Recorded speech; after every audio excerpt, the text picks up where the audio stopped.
Like households and like businesses, governments have to live within their means.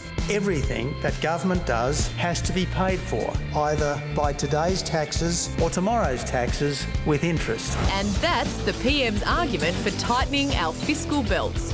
One is reducing the income limit for government assistance by $50,000, meaning families earning over $100,000 a year would lose access to government benefits. The best way to help families on $100,000 a year, not social security.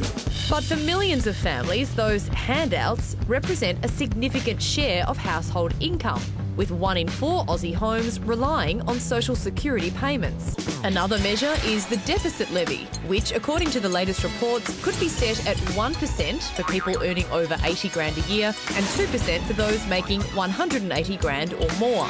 In both cases, the government's looking to take money out of your pocket to pay off debt. So while the politicians argue over whether the PM's broken his election promises, it's the taxpayers who'll wind up paying the price. Are things really that bad that these extreme measures are necessary? Well, economist Chris Berg is a policy director with the Institute of Public Affairs. Chris, basically the government has to convince the public to bail them out. That's a pretty hard sell, yeah?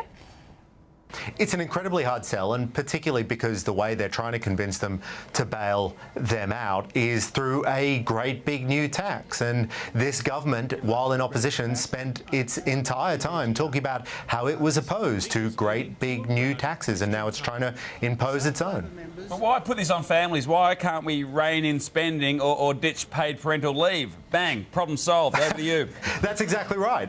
It is actually sometimes that simple. The government has a bunch of really large spending policies that it is planning to introduce. For instance, you know, there's every indication we're still going to get the compensation from a carbon tax that they are going to get rid of. The idea that we would be being compensated, then extra tax on top of that, seems absurd to me, and I think it will seem absurd to the Australian public as well. Well, it does seem absurd. It also seems that it's always like the middle class and the PAYGs who are asked to muck in and help their country, whereas we know that there are huge corporations who aren't paying their share. So what about them?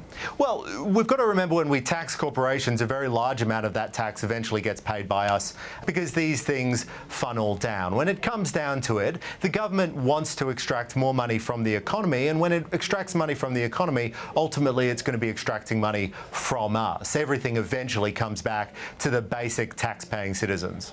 My biggest concern here is that Tony Abbott is forcing me to agree with, I kind of rebel against myself. But he's saying he's going to block it, the Greens are going to block it, his own party is turning against this policy, and Tony Abbott's busy telling everyone it's not technically a promise broken. How does he mitigate this disaster? It's pretty embarrassing that the coalition is taking lessons in economics from Clive Palmer and the Greens. The problem that Tony Abbott has and the leadership team has is within the coalition, within the Liberal Party, there are people who are saying this is absolutely absurd. The idea that we'd have an expensive paid parental leave system and a giant new tax at the same time is contrary to everything we were promised in the election campaign, and I don't think it's going to go down very well with the parties or the general public. Do you think there's ever going to be a revolution? When I became Premier... And he's smiling, but he's not on the inside. There have been in the past. Right. Well, thanks so much for your time, Chris. No, my pleasure. Thank you.